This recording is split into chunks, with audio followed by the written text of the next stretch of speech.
الحمد لله رب العالمين.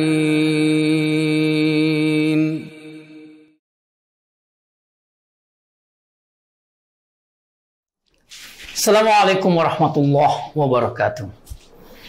Alhamdulillahi rabbil alamin. Salatu wassalamu ala rasulillahil karim wa ala alihi wa sahbihi ajma'in.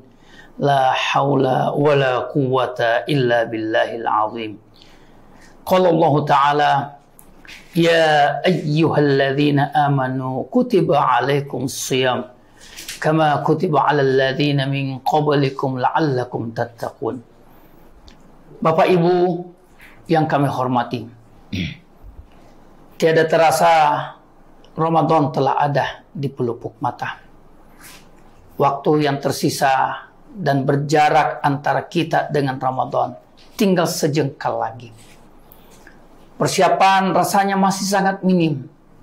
Sementara Ramadan hari demi hari semakin mendekatkan dirinya kepada kita. Seorang ulama dari Arab Saudi yang bernama Syekh Mukhtar Asy-Syinkiti pernah mengatakan bahwasanya menyambut bulan suci Ramadan sama juga dengan menyambut rahmat Allah Subhanahu wa Ta'ala. Maka begitu kita memasuki Ramadan, seakan-akan kita memasuki wadah dari rahmat Allah Subhanahu wa Ta'ala. Rasulullah sallallahu alaihi wasallam dalam hadis yang dituturkan oleh sahabat Abu Hurairah radhiyallahu taala anhu berkata, "Idza jaa Ramadhanu futihat abwabur rahmah." Jika datang bulan Ramadan, maka pintu rahmat itu dibuka selebar-lebarnya.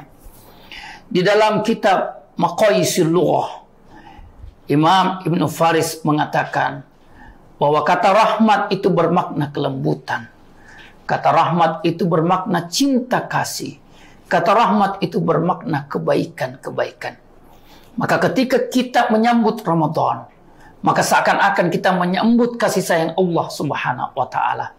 Ketika kita menantikan dan merindukan Ramadan, maka sama saja kita merindukan dan menantikan kebaikan-kebaikan, cinta Allah Subhanahu wa Ta'ala, kelembutan Allah Subhanahu wa Ta'ala.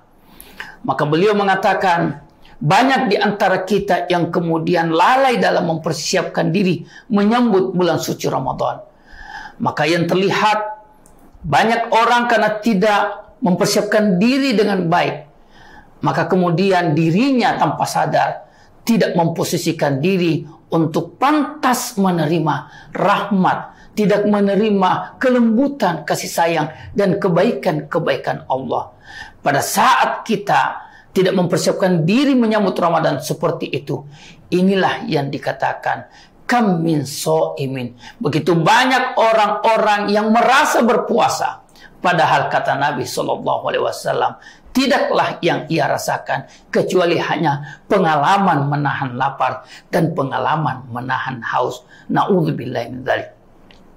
Maka Syekh Mukhtar Asy-Syinkiti kemudian mengatakan di antara persiapan menyambut bulan suci Ramadan adalah taubat kepada Allah. Taubatun ilallah. Mengapa?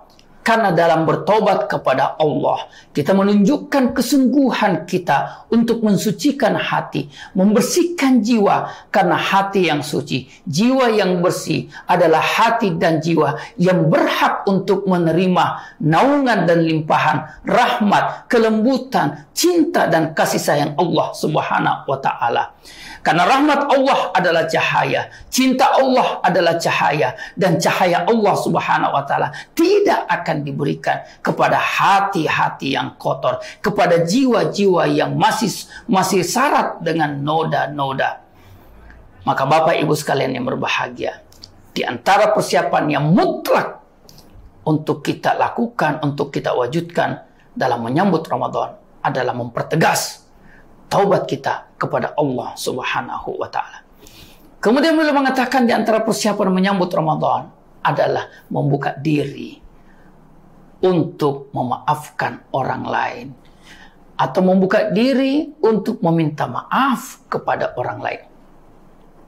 Permusuhan, kemarahan, kejengkelan, kedengkolan adalah penyakit hati yang bertolak belakang dengan prinsip-prinsip rahmat Allah Subhanahu wa Ta'ala.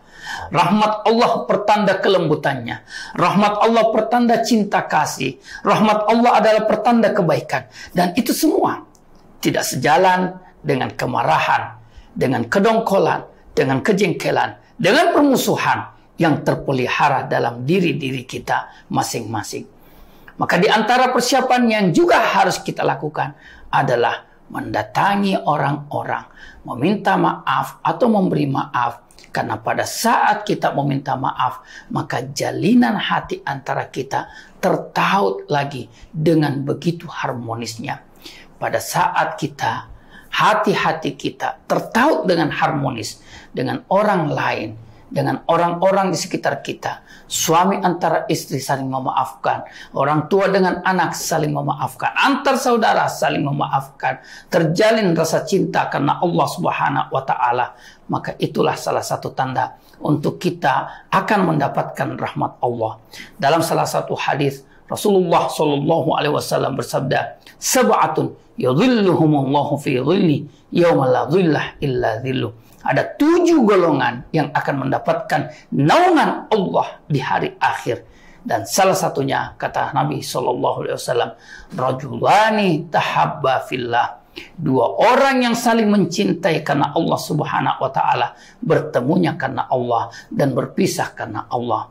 Maka 2 hati dapat mencinta karena Allah, 2 hati dapat bertemu karena Allah, dan 2 hati berpisah karena Allah. Semua itu syaratnya jika kemarahan, jika sempitnya hati, jika kejengkelan dan kedongkolan, jika permusuhan itu telah kita enyahkan, telah kita eliminir, telah kita hilangkan dari hati-hati kita, maka janganlah biarkan kesucian bulan suci Ramadan, kemuliaan bulan suci Ramadan terhijab, terhalangi oleh kemarahan-kemarahan yang pada prinsipnya dapat kita hilangkan, yang pada prinsipnya dapat kita sembunyikan dan dapat kita keluarkan dari diri-diri kita, lalu kemudian kita bisa menyambut Ramadan ini dengan kelapangan hati, yang dengan kelapangan hati itu hati kita menjadi bersih, dan dengan hati yang bersih kita akan bersiap untuk menerima limpahan rahmat Allah Subhanahu wa Ta'ala sebesar-besarnya dan sebanyak-banyaknya.